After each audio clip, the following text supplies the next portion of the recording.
Hello, ladies and gentlemen. I am O'Brien McMahon, and this is People Business.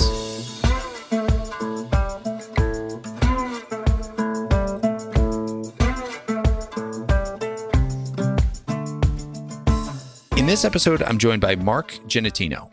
Marc leads WNDYR's client delivery team, helping their clients build new ways of working through a human-centric approach.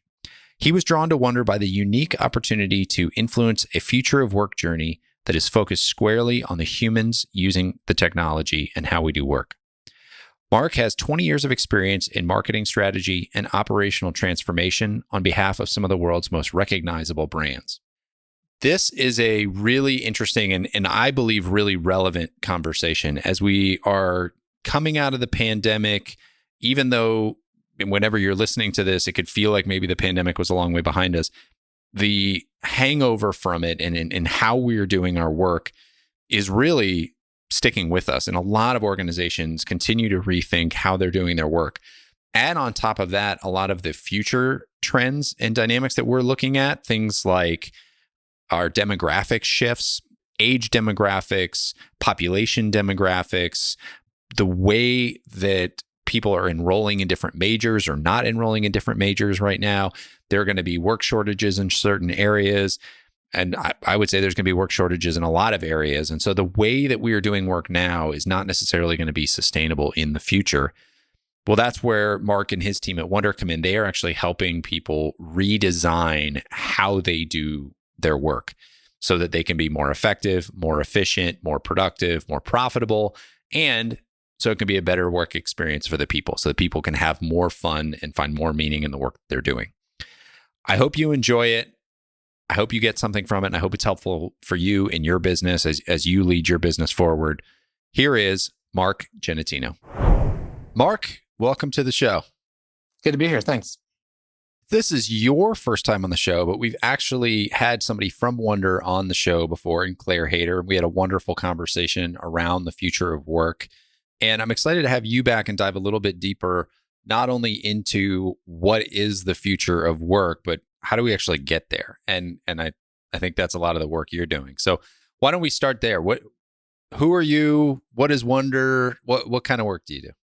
Sure, absolutely. So I am Marc Giannettino. I'm the Vice President of Service Delivery for WNDYR. We are a future work consultancy that is technology enabled, but we are very squarely focused on the humans that use the technology. And I think that's a critical distinction, a critical point, and particularly in the world we live in today when we're seeing the landscape of work changing so rapidly and in so many different directions that we're really focusing on what does the experience of work mean in terms of the future of work. And so, we work with customers of all shapes, sizes, industries to really help them understand, where are we going in terms of systems, process, people, culture, what are we trying to enable for our employees, for our customers, for our organization as a whole to continue to remain relevant and at the forefront of where we're going next. So it's an exciting time to be in this space. It was one of the reasons that I was really excited to join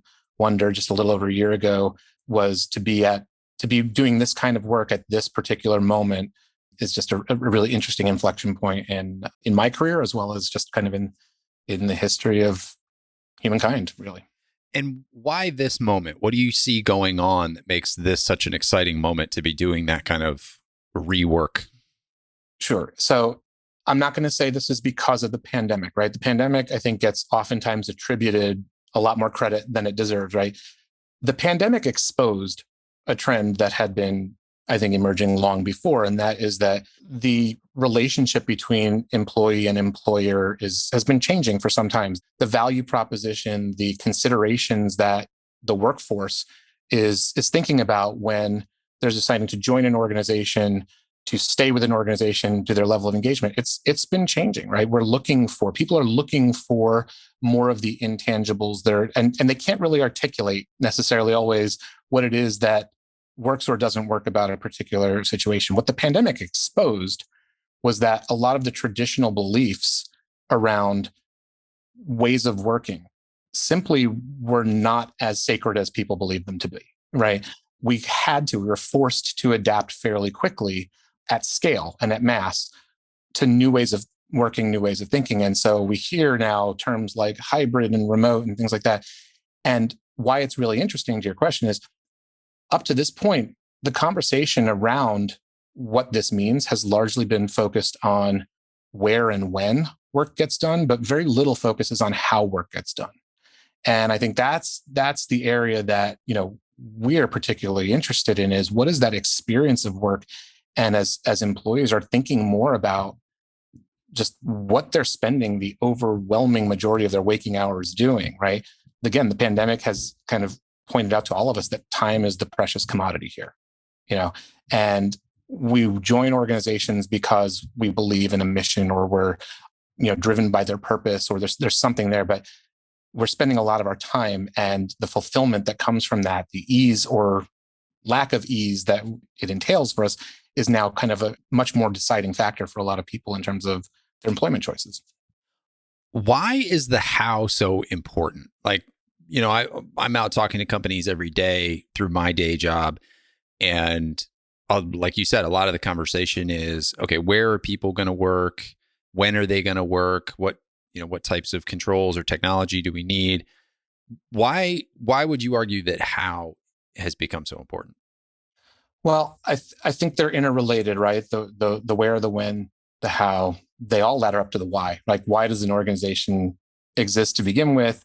What's its purpose, mission, vision, values? And so I think the how, like there is a important but often hidden correlation between an organizational culture and its systems and processes, right? It's not something we're talking about very often, but when you think about the fact that people come to work and they need to do a job, they have certain expectations of them, they are required to collaborate, they're required to deliver.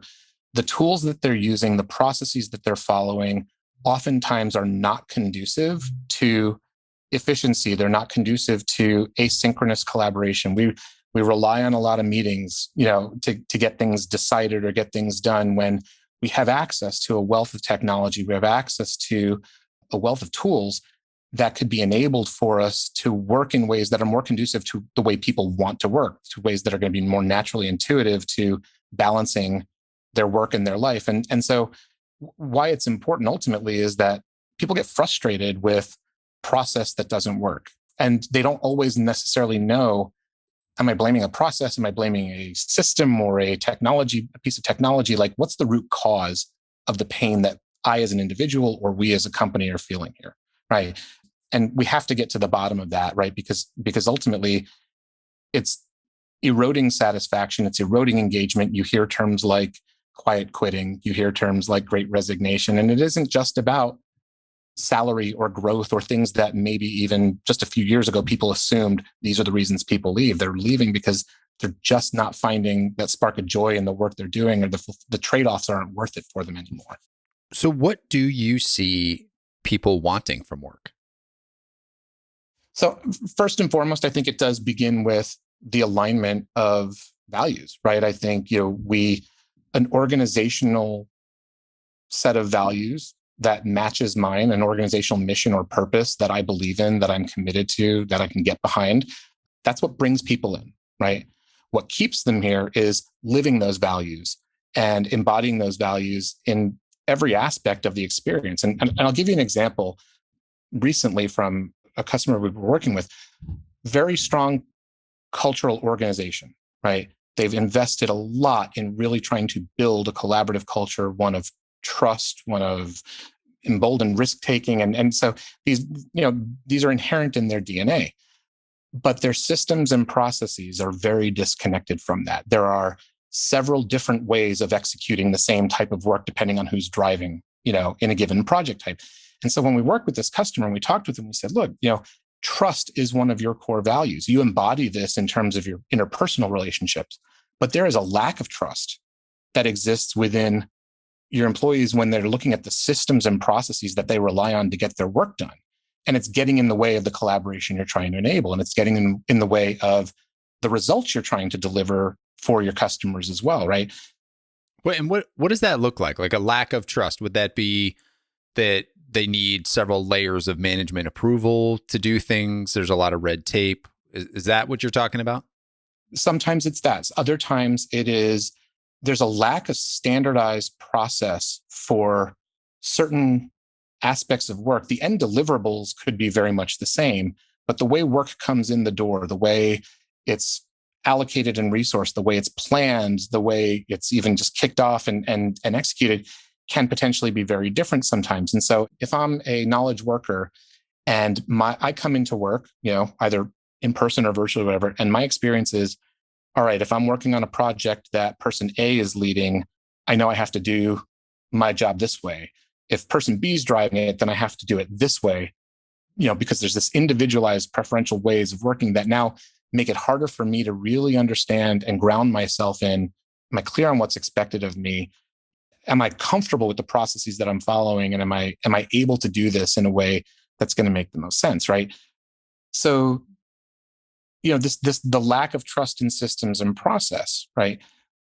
As we're working with this customer, we said, why this matters here is because of the values that you are embodying and trying to embrace as an organization. The trust one is the most important of them, because without it, your employees will not allow themselves to be vulnerable enough to take risks, right? To do the other things that you're expecting of them because they're not quite sure how to get the work done from one day to the next, from one project to the next. So sometimes it's about standardization, right? It's about standardizing the things that make sense to standardize. It's about establishing the parameters that allow people to know when we're going to deviate from them. We know why we're deviating from them. We're doing it without throwing the world into a tailspin in terms of making that happen. So I feel like we are standing on the edge of getting into a design conversation around work. And I want to back us off just for a second, take a little detour, which is, where do you start with a company? So let's say a company comes to you and says, we're rethinking our work. We understand that how we do this work has to change, but we don't even know where to begin with this.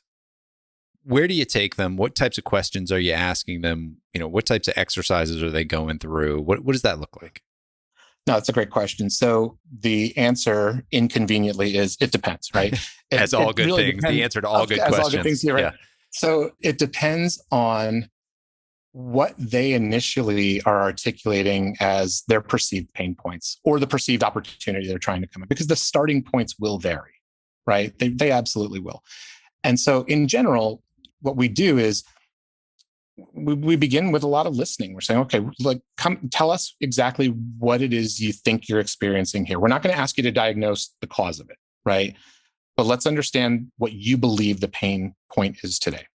We'll go through then an in-depth discovery that could look very different depending on the situation and what we're trying to understand, to probe deeper into the root causes of that. Number one, to validate, is the problem that you think you have actually the problem that you have, right? And then if so, then what are the contributing factors to it? And, we utilize a thinking framework that takes a very holistic look at this, because in order to understand the problem, we want to look at it through the lens of the leadership lens, the systems lens, the process lens, and the people lens, right? And we'll focus on leadership first, and then I want to talk about the other three. But leadership lens, we need to understand from the leadership lens, why this matters, why we're having this conversation, right? How does this influence and impact what's most important to the organization? What are they not, what's out of reach for them right now that they're really trying to pursue that they feel is getting in their way? And what's the compass organizationally, strategically, and culturally that's setting the context for the work that we're about to do, right? Because ultimately what we're getting into then is a discussion of people, process, and systems, right?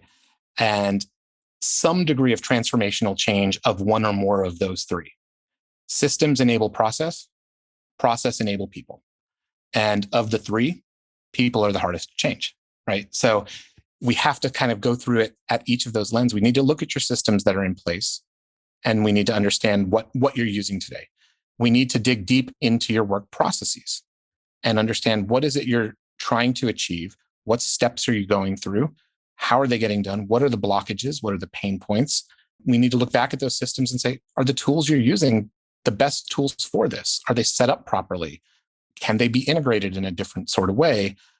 Are there ways that we can optimize the process by optimizing the systems and so on and so forth, right? Because there isn't always one answer here. And then the individual, right? We want to look at this through the individual, the people lens as well, because we need to understand what the impact is on the human, right? What are they experiencing? How easy or not is it to get to critical project information?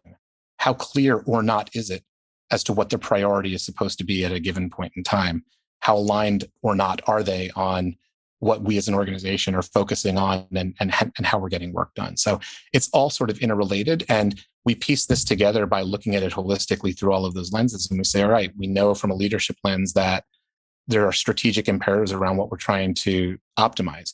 We know at the individual lens that there's pain and impact being articulated and perceived, right? And their perception's their reality.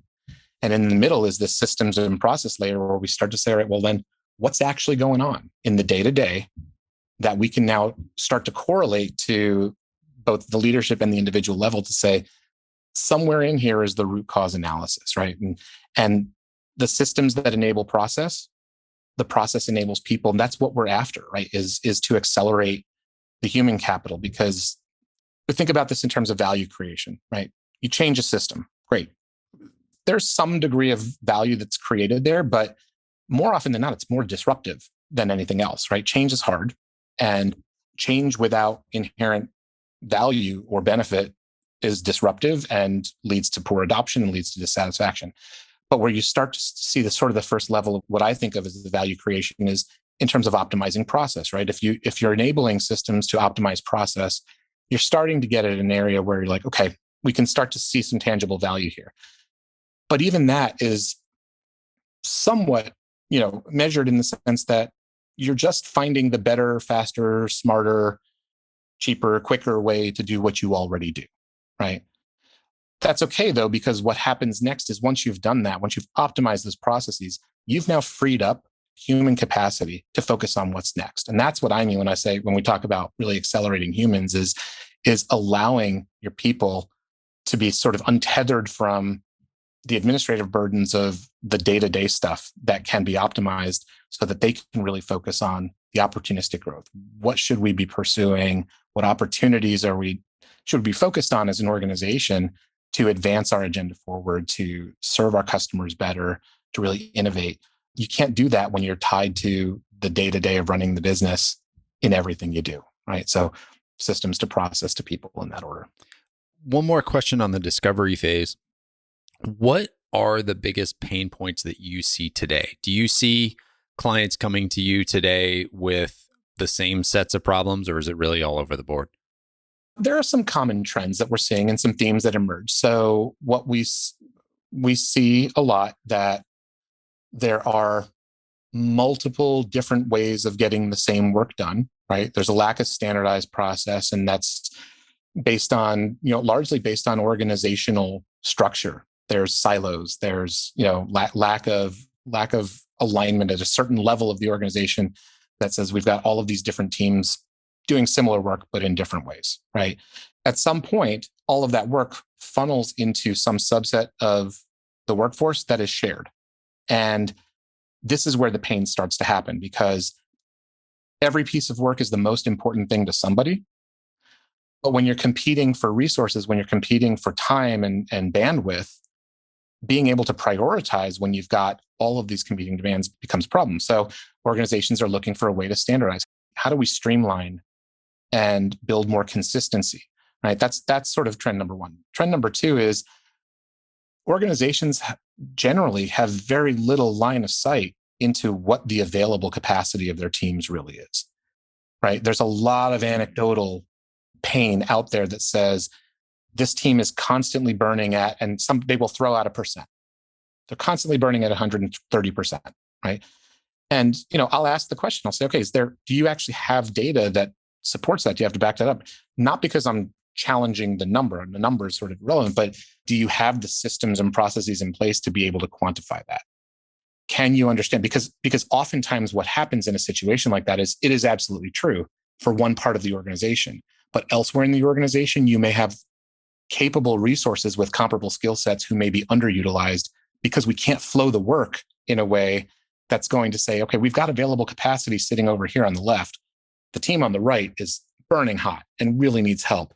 How can we be flexible and agile in the way that we're resourcing our work to make sure that rather than having the team over here start bringing in freelance help or hiring additional bodies, like let's redeploy, let's reallocate temporarily or on a project basis or whatever it is to make sure that we've got an optimized way of getting things done and we're really managing the resources that we have in a way that makes sense.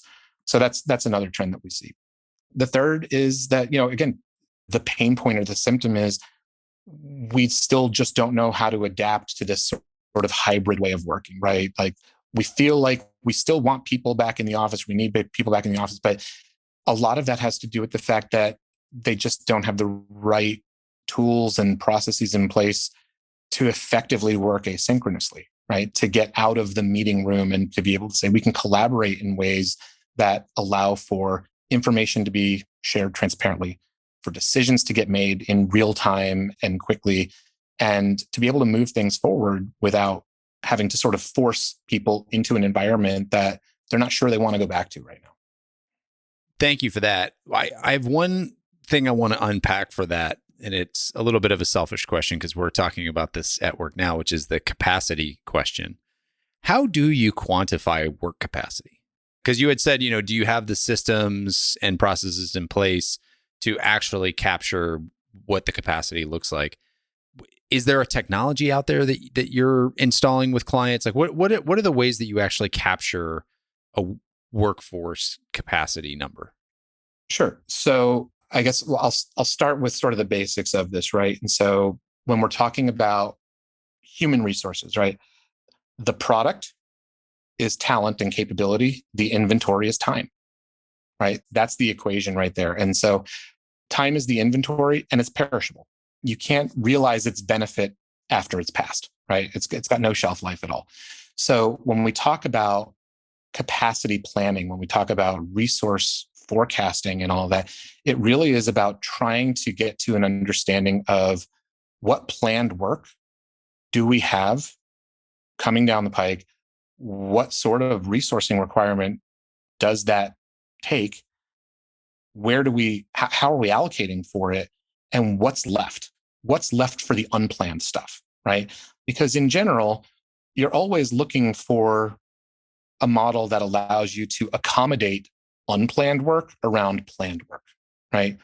And so, sure, there are tools out there. There are tools out there that will allow you to put in, forecasts for project work by role or by individual that will allow, of course, for them to track time. And time tracking, of course, is a very, very dirty word, right? Nobody likes to do it. And it's, it has sort of connotations that make people uncomfortable. But, we have to have the uncomfortable conversation about it, because what I've told teams that I've managed, as well as, clients and customers that I've worked with, is if your teams don't understand that the time tracking is there to protect them more than it is to look over their shoulder, then you're not actually having the right conversation, right? I want to be able to say to my team, if I don't have an accurate understanding of what it's taking for you to deliver what I'm already giving you, then I'm likely going to continue to give you more, right? I'm going to overload you. I don't want to overload you. I want you healthy. I want you happy. I want you productive. I want you burning at a reasonable utilization rate that you feel is sustainable and that keeps you operating at peak performance, because that serves my interest selfishly as a manager. It also serves your interest because it's the balance that you're ultimately looking for. I can't do that unless we have some agreed upon methodology to understand, here's what we think the work is going to take. And then here's us monitoring against that to say, were we right or not? Because every company that implements this type of a process for forecasting and time tracking, they get it wrong before they get it right. Absolutely, right? Because you're starting with a series of assumptions until you have real data to get smarter about it and to calibrate that. You're going to get it wrong before you get it right. It's a journey. It's a change management journey that people need to understand why you're doing it, what's in it for them, and ultimately what the benefit is going to be on the other side of it. But when it's done well and when it's done right, it's really, really powerful. People are, they feel much more at ease with making decisions about how work gets allocated and managed and resourced and executed, because it becomes much more predictable. Yeah. And I like what you said about not filling people up to 100% capacity on expected work, because there's always unexpected work. And I remember hearing somebody present years ago talking about being agile. And she was talking about how, the ideal work capacity is about 90%. And like, there's no way to absolutely measure that. But she was saying, if you think about it, you got to be at about 90% because you have to be able to flex up. And there is going to be work that comes on. And if everybody's operating at 100% or near 100%, when that work flexes, you're going to burn them out. And that's where you get workforces that get really stressed. Yeah, and I think, and I agree with you, right? They're coming up with an absolute value. I would say in what we see, it varies by industry, it varies by job role and kind of what you're expected to do. I mean, I think you have to be able to maintain a sustainable level while also being able to say yes to the things that you need to say yes to. But the flip side to that is organizations also need to be able to say no as well. They need to have the courage and the conviction to be able to say, this is not a priority right now. And so even though somebody may think it's critical, like what are we using as our criteria to evaluate that? I was talking with somebody earlier today about this who said, we have a process for strategic projects in our organization that, for annual planning, and a lot of ideas get submitted, hundreds of ideas get submitted, they get whittled down to, a subset of that.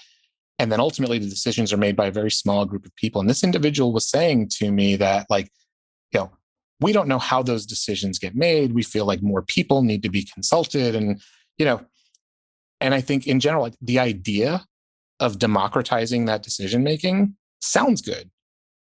But when you do that, oftentimes organizations will democratize decision-making when they lack good data on which to make those decisions. And you can empower a small group of people to make really good decisions if the playing field is leveled on what they're comparing against, right? And we've got clear criteria of how are we making a decision between A versus B if we've got limited and finite resources to do it. When you democratize it, the loudest voice typically gets what they want, but that may not be what's in the best interest of the organization. And it certainly may not be in the best interest of the resources then have to deliver, because you don't necessarily have, the quantifiable value in there to say, this is what we're focusing on. This is how we're going to pulse this for you. This is how we're going to make sure we don't put you at 130% for an extended period of time in order to deliver on what we've now committed to, So, I mean, all of it's very much interrelated in terms of, and going back to the conversation about culture, right? Organizations have to be able to have that sort of discipline in their decision-making as well, using good data to drive it. So let's move into the design process now. So somebody comes to you, they say, we've got these problems. You do some discovery. All right, we're ready to move forward, rebuild the way that you work. Where do you go from there? Who do you pull in? How do you set up the design process? Yeah. So I guess to take it, so it's not an abstract answer, right? Let's assume that we've identified with a customer a series of key processes that they're looking to optimize, right? We've named them, we've defined them, we know what we're looking for. What would one example of a process be? Well, so one example of a process would be work intake. For a particular department or interdepartmental type of work, working with a customer around new product development, for example, the new product development lifecycle, right? Process. That's a complex one. There's a lot of interdependencies across teams and departments and job functions, right? And so by definition, it requires a lot of transparency across working groups that in many organizations tend to be very siloed, right? Between R&D and marketing and product management and IT sometimes, and and all of this. And so we've identified this process. So who do we bring in? We bring in the cross-functional stakeholders that need to have a voice in the conversation. So who owns the process? Who benefits from the process? Who ultimately has to deliver from this process, right? So some cocktail of these types of roles. They can't all be leadership. We have to hear from different levels of the organization because we need the truth of what's actually happening, right? And so you're only going to get that when you're hearing that from different levels and layers of the organization to piece it all together. We bring them in, we work with them to go through a pretty extensive process mapping exercise to understand the current state, right? We will go step by step. What are the, when we talk about sort of the intended path or the happy path, right? What is supposed to happen here? This step, what is it? Who's doing it? What information are they do they require to do it? In what system is it happening? Over what period of time? What dependencies does it have? So we'll go through this pretty exhaustive exercise, and oftentimes in forcing people to have that conversation, the conversations that start to happen between them is fascinating, because we'll go through it and they'll say, "Oh, wait a minute. I didn't realize that you were doing that at that point because of such and such," right? Like, you start to expose things that were previously hidden from each other, but we'll capture all of that information. Just really quick about that, to dive in a little deeper to that. How often is work that linear that you can sort of capture it in a flow like that? And if it's not linear, what does that look like? So the process itself doesn't have to be linear, but subsets of it are, right? So we're going to understand where those interdependencies are. We're going to have to understand, to your point, which activities are happening sort of chronologically, which are happening in parallel, which are happening completely asynchronously. So, like, we want to gather the steps that are happening. We need to place them over a timeline, because the process may not be linear, but time certainly is, right? Time moves in one direction. And so from start to finish, from project kickoff to delivery, is a straight line, right? And so what we're trying to figure out then is who's doing what at what points today in terms of current state, right? What we're also trying to understand here is, where are the pain points in this process? Where are the bottlenecks, which is oftentimes an issue of available resources? What are the blockages that are happening? Is there critical information that's not available that needs to be made available, right? Are there blind spots that people, and the example I just gave you of, oh, I didn't realize, X, Y, like, are there blind spots that are surfacing in this process that we can expose? Because, and then when we talk about what systems are in use, before we get into the process of redefining the steps of this process, we want to now take a look at your systems. What tools are in use? How are they being used? How are they set up? How are they configured? And ultimately, what are their capabilities? Are you using the right tools for what you're trying to do? And have you set them up properly, right? Because before I come back to you with a proposed future state process, I need to be able to tell you, do the tools you have in place support the vision I'm about to present to you? Because if they don't, then I also owe you a point of view on, here's what might need to change in your systems as well in order to enable this future state process. Maybe the tools you have are great, you just haven't set them up to be fully utilized in the way that they were intended to be utilized. Or maybe there are situations where the tools may need to be either replaced or may need to be integrated with each other. You've got a good set of tools, but they're not connected to each other, and you've got redundancies because you're swivel chairing information left and right because different people need it in different places for different reasons, right? And so what we come back to you with is a point of view that says your future state looks different because maybe we've reduced the steps in the process, right? That's one way to create value. Maybe we've left the same number of steps, but we've re-engineered where and when and by whom they're happening, so more work can be happening in parallel, still shortening your cycle time, right? Maybe we've just shortened the duration of certain activities. There's any number of ways we can derive value out of a process optimization that isn't just always about the number of steps on the list. And so we try to look through all of that to see how can we optimize the overall throughput, because efficiency is one, so is transparency, right? We want transparency. We want standardization where it makes sense so that you don't have to relearn the same thing over and over and over again. And we're looking for all of these sorts of attributes and value creation opportunities when we're optimizing with a customer. So let me play devil's advocate a little bit here, because I am a process person. I have found that it helps me, and I like process, and I've built processes for the way that I do my work. But I've also encountered plenty of people who are like, well, my brain doesn't work that way. And, I'm not that disciplined of a person. And so I need a little bit more flexibility. Or where, you mentioned earlier where they've got 3 teams who are all doing the same work, but they're all doing it differently, and it's like, well, but there is no one way to do this work. And we trust our people to be leaders and lead their teams. And as long as the work's getting done, we're happy. What do you say to those people? That's a good question, because I think that we run into it a lot. People are very protective of the status quo, right? And it's because change is hard. It's because there are always going to be more reasons you can come up with to not change something than to change it. because it's familiar. Like the current status quo is familiar. We've figured it out. It may be painful from the outside in. It may look ridiculous, but we've managed. We've figured out how to manage to do that. And, the experience of change that people have to be ready for when we're going to go through a process like this isn't always positive, right? I mean, we talk about a change curve often when you think about what this looks like. And early on in just about any engagement, there's a lot of enthusiasm. There's a lot of excitement because we've got buy-in, we've got approval to move forward with this, we've got stakeholders, we've got, champions, et cetera.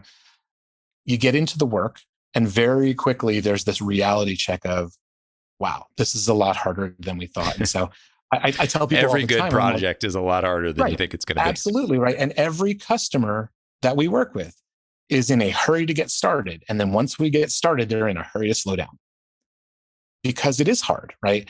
And so part of what we have to do is, number one, we have to set the expectation up front that there are going to be parts of this process that are going to happen fairly quickly, that as once we get into this, where you guys are going to be like, what the hell did we get ourselves into? Like, why are we just rethinking, right? My job is to remind you when that happens, we knew this was going to come. We knew this was going to happen. This is where we are at this point. We got to power through this. We got to push this, and let's enable these conversations to happen, because essentially the friction that happens within an organization when they're trying to struggle with some of this work, it's necessary. We want to encourage a certain amount of healthy conflict while we're going through this change experience, because conflict drives clarity, right? If every, the worst thing that can happen in a situation like this is for everybody to nod their heads and agree when they're in the room, and then go back to their respective day jobs and just not support it or ignore it or. Yeah. And that happens all the time. Yeah, it does. And I think,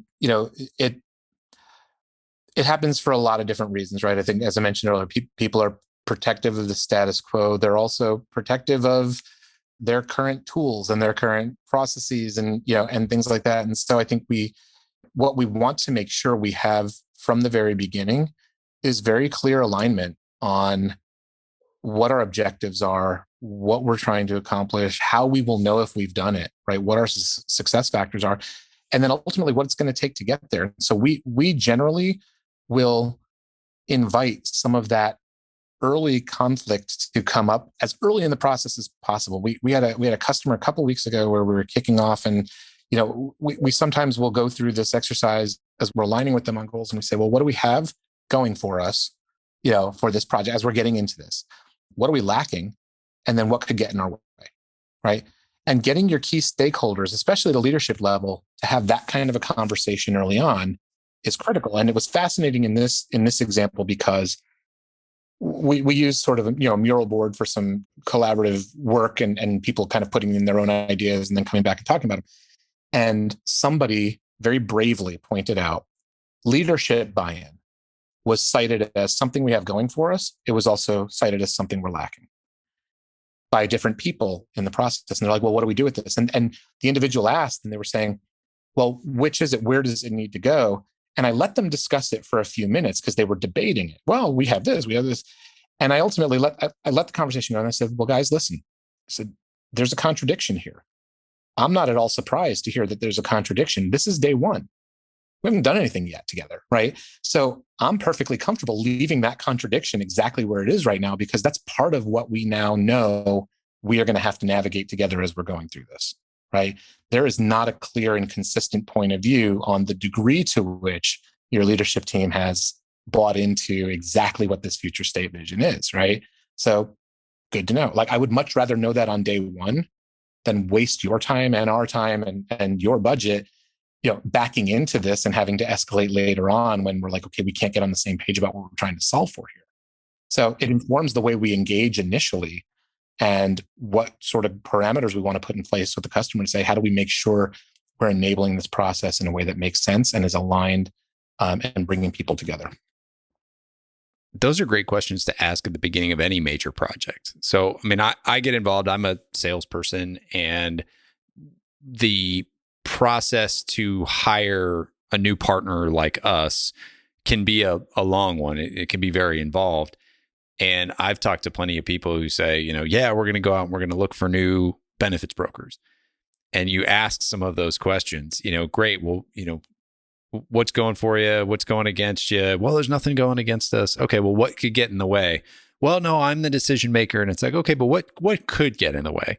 And you start to unpack some of that stuff and you realize, well, the CEO is going to have to approve this. And, it was the CEO's sister-in-law who was the broker before. And so, okay, well, hold on. Now there's some tie there. That's something that's going to be real. And, you just never know what you're going to uncover when you ask some of those questions. But to your point, it's way better to make those decisions up front. I had a woman come to me with one of those scenarios, and in that case, they were looking for a retirement plan advisor.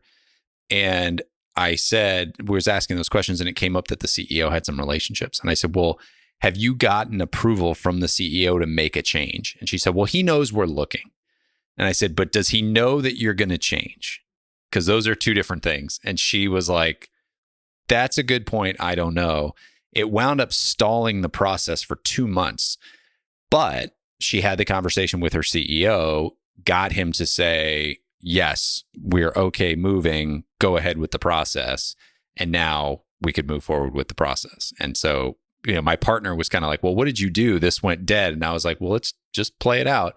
Sure enough, 2 months later, it came back and we were able to move through it much faster. Well, no, I mean, and that's a great example. I mean, we see things like that happen a lot where the conversation starts and where it ultimately ends up can be very, very different. And, it's always a balancing act of, how deep you need to go. And so I think, and even going back to process optimization and we try to drink our own Kool-Aid here as much as we can. Like, there is a difference between the information I need to start a project and the information I need to complete a project. And if I try to boil the ocean up front, if I try to account for every possible curveball that could be thrown at me before I'm willing to start engaging, we're never going anywhere, right? We're never going to get off the ground. We have to agree to a set of assumptions up front.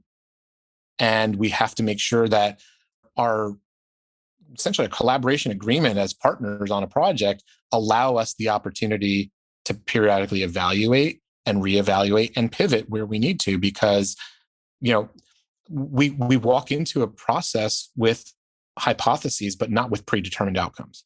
We don't know what we're going to uncover in that discovery, and we need to reserve enough flexibility in this to say, guys, something has surfaced time and time again in these conversations that none of us saw coming. You didn't surface it in our pre-discovery.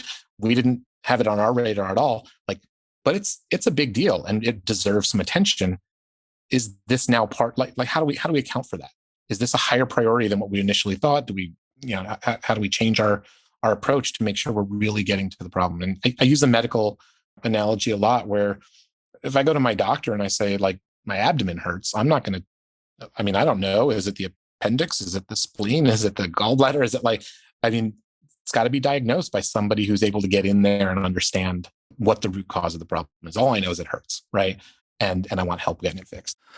Let me ask you one other sort of devil's advocate question here, because the other thing that I think can often be a misconception, I think it can also be, there's some truth to it too, is when you get really focused on process, you take away a lot of the spontaneity and joy that comes with a certain activity.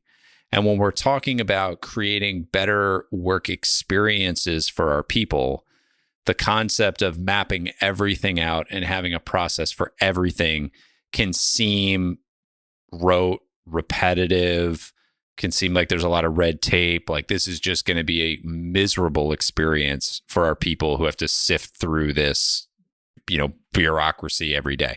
How in the design process are we also factoring in what the employee experience is, not just so they get more work done, but so they actually enjoy the way work is done? Yeah. So great question. So the reality is the discovering and documenting and mapping of that can at times be laborious and it can be tedious. But what we have to keep in mind is the goal on the other side of this is to create an experience that is intuitive, enjoyable. I can't claim credit for this next statement, but I use it a lot after I heard it. Was the goal here is to make it hard for people to do the wrong thing, right? You want the process that we're going to put in place for them to be so intuitive and make so much sense and be so easy that there is joy. It is enjoyable. And I think to your point about everything being kind of rote and repetitive and all that, you document it in detail so that you can agree on what do we actually need to track to.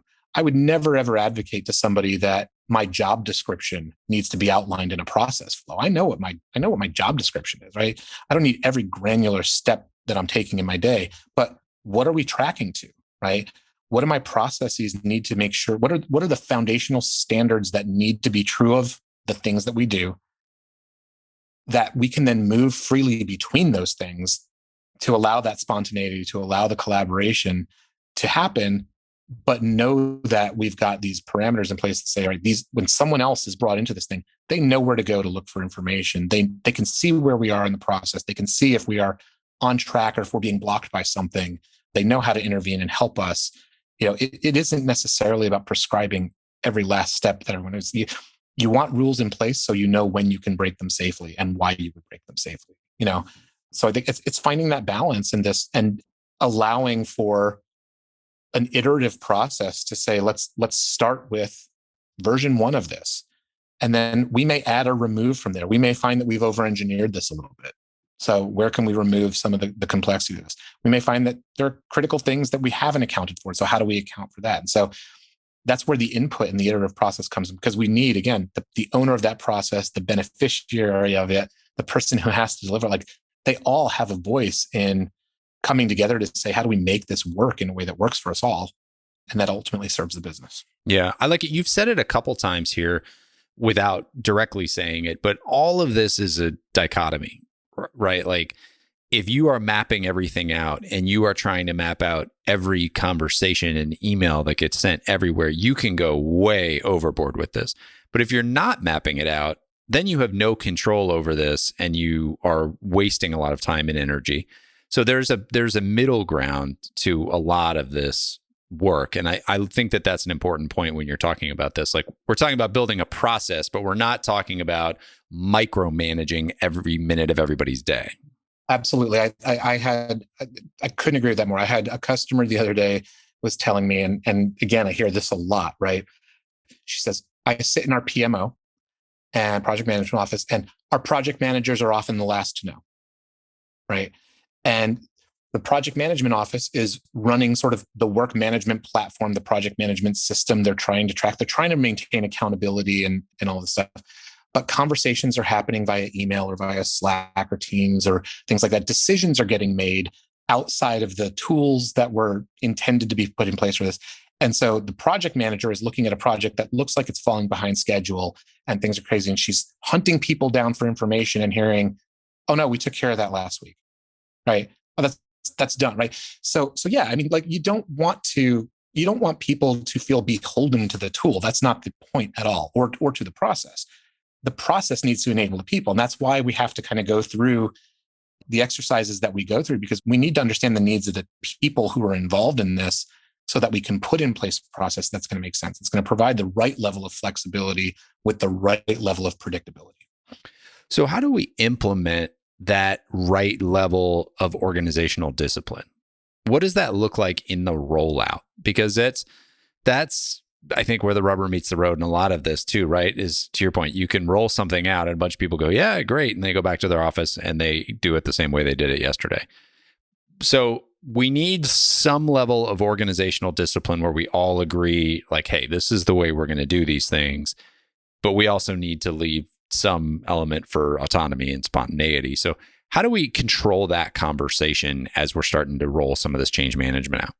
100%. Great question. So clear expectation management at every step of the process, right? So we've gone through a discovery, we've gone through a design exercise collaboratively with this customer. We've presumably agreed about some of the basic principles of this design and what we're going to implement. The implementation, right? If we're talking about a system configuration or a process change, right? We'll go through the work of building and configuring for that in whatever agreed upon tools are in place. We like to do that also very collaboratively with our customer. We don't want to disappear for a while and then come to you with a finished product. We want you to be part of the build. Some faction of your folks, because ultimately we're walking away from this project and you have to be able to maintain and manage this, right? So having that collaborative build process tends to help because it tends to enable the organization to understand what's it going to take to maintain what we're putting in place here. And sometimes we will revisit some of those design decisions in that build phase and say, okay, is this really necessary? Is this really the best way to do it? Do we parking lot this for later? Is it adding too much complexity right now? We then bring back in some of those stakeholder users to validate with us through, just piloting before we roll out, right? Let's make sure that we've got testing and validation, not just from a system standpoint, but from an end user experiential standpoint. Are we comfortable with this as a iteration number one of the process that we're rolling out here? Do we have champions who are willing to help us advocate and evangelize this to the larger population of people that are going to be rolled out? Have we gone through an exercise of documenting and mapping what does the communication plan need to look like, right? Because for every single project, any single change, you're going to have people who are early adopters and they're ready. They were ready for it before you even walked in the door, right?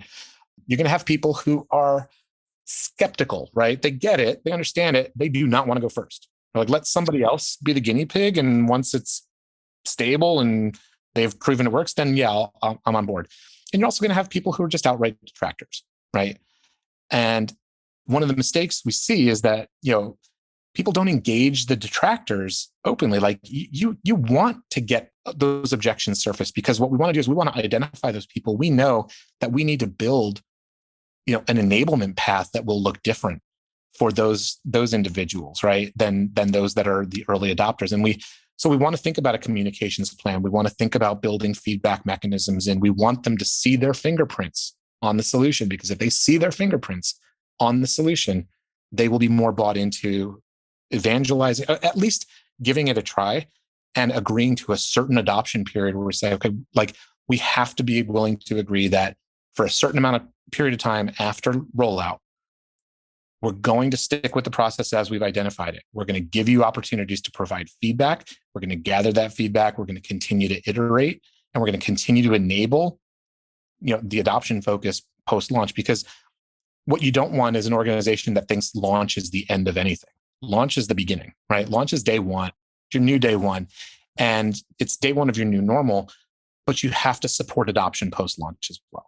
Because if you don't, you're absolutely right. They will revert back to what's familiar and comfortable, because that change curve that we talked about starts all over again, right? Now we're living with it. Now we got to figure out how to really bring it into reality in the day-to-day of our world, which presents a new set of challenges that we have to continue to support and enable. Yeah, we forget when we're building something that when we roll it out, it's everybody else's first time with it, and that they've got to go through the same mess that we went through. We're working right now with a customer where essentially we're designing our pilot with this, and it's a pretty complex implementation. And what we're designing for with that pilot is to make sure that we are allocating adequate time in essentially the manufactured scenario that we're going to create for them to go through the motions of what this is going to look like, and before it's real projects and things like that. But we recognize we are so close to it at this point that there are concepts that we've been talking about for the past 6 months that they will be hearing for the first time. And so we need to make sure that we are not just jumping into here, follow this protocol and let me know if it works for you. Like, they don't understand why it was built that way. Like, what led us to this point without rehashing the 6 months. Like, we have to be able to make sure that, we're telling the story. We have to be storytelling. Yeah. I liked what you said too about I can't remember if you said the actively disengaged or the active detractors, but I remember sitting through a session where we were talking about this actively engaged, actively disengaged.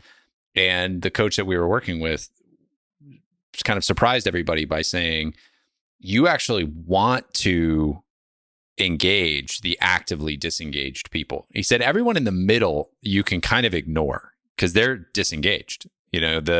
The disengaged people who are happy and the disengaged people who are unhappy are disengaged. So you're not going to get them. But the people who are engaged and actively working against you, they're passionate and they care. That's why they're coming. That's why they're being vocal. And they often have really good insights. And if you can get them on board, they're going to be then actively engaged because they're active people. That's absolutely true. And I mean, I think you see this play out with employee retention as well, right? When people go quiet, that's when you need to worry, right? If I'm complaining, right, it means I still care. It means I am invested in this and making this better. And if I'm raising an objection or a concern, it's because I'm engaged, right? Detract does not mean disengage. You're absolutely right. And that is when I stop yelling at you, we have a problem. Well, right, exactly. Yeah. Like when I go quiet, it means that I have probably made the determination that my concerns are falling on deaf ears, right? It's just not. We're not getting anywhere with this. And it's no longer worth the effort, right? And that's when people start to leave. And I think, being able to understand how behavior changes, right? And how behavior changes in the work dynamic. I mean, we talk about this a lot as well. Like employee sentiment is often gauged through surveys, right? Employee engagement surveys, things like that. They're great, they're fine, right? But what we don't ever really have the opportunity to do, and what we are introducing into a lot of our engagements here, is a way to look at the patterns of work behavior in systems that you're using and correlating back to your sentiments. So if we are able to see, for example, as we diagnose through our technology assessments, that a particular team has sort of a baseline pattern of work with their work management system and their collaboration tools and things like that. And then we see, okay, you know what? There's a spike that was observed in meetings that are being scheduled with less than 24 hours notice. There's a correlating spike in tasks going overdue that occurred roughly around the same time, right? What impact do you think that's going to have on employee sentiment, right? And how do we look at the work data that's out there and identify these patterns and see these correlations? That allows us to look at this and say, you know what, guys, there are ways that we can change and optimize your process that help break that correlation up, right? And improve the experience. To your earlier comment, but what does the experience of work look like? What are the ground rules that we're going to set as an organization for how we treat each other, how we work? That's going to make things a little bit easier. You can't do that just with survey data, and you can't do that with just people kind of guessing. Like there's data that's available that could be mined to help with that. Yeah, and to your point, we want to set our people up for success. If they have the ability to be successful in their work, they're going to enjoy the work more. Yeah, absolutely. I mean, I think nobody shows up at work in the morning trying to fail, right? Nobody wants to be frustrated. Nobody wants to be blocked in their work. They want to end that day saying, I'm tired, but I got a lot done today. I was productive. I contributed something, right? I did what I came here to do today. And so, yeah, we absolutely want to enable that. The other thing that I just keep thinking as you're talking is you had mentioned, this work can be a little bit tedious, and, of course it can. I as I mentioned, I'm a process person, and I have built and rebuilt my processes at work a couple times, and you always have to slow down to speed up, and I think that that's the thing that people really struggle with is you have to consciously slow down, think, work, have the conflict so that you can get the clarity, rework. And it's going to be like, you're going to be like, God, we got to get back to this thing. We got to get this thing going again. But if you can block out that much time, the appropriate amount of time to slow down, then all you have to do is run the process once you build the process. And that's where you start to speed way back up again. So you can get going a lot faster down the road by slowing down and doing the right kind of work now. I agree. And I think this goes back to an agile with the lowercase a, right? But it also goes back to your earlier point about, at what capacity are we resourcing people? Because this can and should be part of an organization's DNA. Like there's a constant process of iteration because the business is always evolving, right? We hear this all the time. The business evolves, the world is evolving, the demands of the marketplace evolve. If our systems and processes and the ways we respond to it aren't, that's when we start to fall behind. So having an organizational strategy and culture where there is always the ability to be incrementally innovating the way of working that you're doing, you know, can be incredibly powerful. But it also, then to your point, like, it doesn't consume the entirety of what you're focused on, where you feel like everything else is coming to a stop, right? How do we make time for both? How do we make time to include this in the way, the priorities of what our folks are spending their time on? Yeah. I was talking about innovation with another podcast guest, a gentleman named Franz Johansson, who wrote a couple fantastic books on innovation. And, we were talking about how most of the time you're doing small iterative changes, but every once in a while you got to stop and you got to look at the whole thing and say, do we need to be on an entirely different platform here? Like, do we need to be doing something revolutionarily different? But you're not doing that all the time. Most of the time, it's just, hey, what's the thing that's bogging us down? How do we make it a little bit better? How can we get a little faster? How can we have a little more fun? Whatever that little iteration is, until enough time goes by that you go, okay, now we got to change.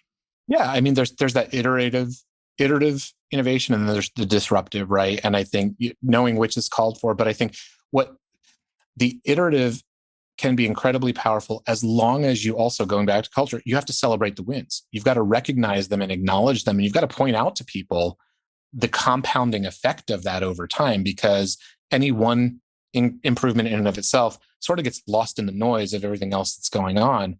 But when you take stock over the course of 3 months, 6 months, 9 months, 12 months of like, here's where we were a year ago, here's where we are now. Like, none of these things by themselves was earth shattering, but look at how different we are as an organization. Look at how different the business is being run today, and how hopefully happier people are in doing the work, and more productive and easier it is to get done. Well, Marc, this has been an awesome conversation. I have just 2 more questions for you, maybe 2.5, if that's okay. First one is, what surprises clients the most when they get to the end of this work? Oh, good question. What surprises the most? I think the fact that it isn't a flip of a switch, right? It's, as I said earlier, they get to the end of this process. The end of this process is the beginning of a new process for them, right? And so, to be able to say, okay, we've now learned how to do this as an organization, right? Hopefully we've taken something from this and we're now able to apply this. And so, setting the expectation that the benefit of this is going to be felt as you use it, as you grow and mature into it. But it's now something that you feel like you've got grounding in, right? I think, they definitely, on day one, every customer doesn't know what they don't know, but they become subject matter experts in areas that they probably never would have thought they would. And the conversations they're able to then have with each other that don't require us to sort of facilitate and enable become really interesting to play out, right? I mean, we're building capability within an organization. We're solving a problem, but we're also building a capability that they, in many cases, didn't previously have. And the question that I ask everybody, which is a little esoteric, but would be curious, with all the work that you do on process and technology and people, what, in your opinion, is the purpose of business? It's to make people's lives better. I think every business exists for a reason. That reason creates value for some faction of consumers or customers or beneficiaries. I mean, every business is out there to improve life for somebody in some way, shape, or form. Lots of different ways of doing that, but I would say that's it. Fantastic. And then the last question is, for those folks who are still with us who are like, yes, I need more Marc in my life. We need some help with this. Where do they find you, and how do they engage you in this work? Absolutely. So you can find me on LinkedIn. You can email me at marc@wonder.com. It's MARC, marc@wonder.com. And Wonder is WNDYR.com. We're definitely afraid of vowels, I guess, in the tech space, but marc@wonder.com. Fantastic. And we'll link all that in all the show notes wherever you're listening to this. So if you are interested in this, even just in continuing this conversation with Marc, please reach out. As you can tell, he's fantastic and an expert in this space. So Marc, appreciate you coming on and sharing the work that you're doing. I think it is incredibly relevant for everybody right now as they're figuring out their response, sort of quote unquote post-pandemic. But I also think when you look at the broader trends that are out there, you look at demographic shifts that are happening, you look at enrollment in different college degrees right now, or lack of enrollment in different college degrees, I think we are all going to have to rethink how we do work at some point in the very near future, or it's going to get very, very stressful. So I think this type of work is incredibly relevant, and I appreciate you covering it here. Well, I appreciate you having us. Thank you so much.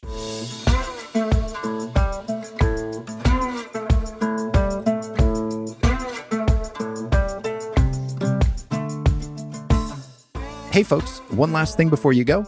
If you enjoyed the episode, make sure to hit subscribe so you can stay up to date with future guests. That's it.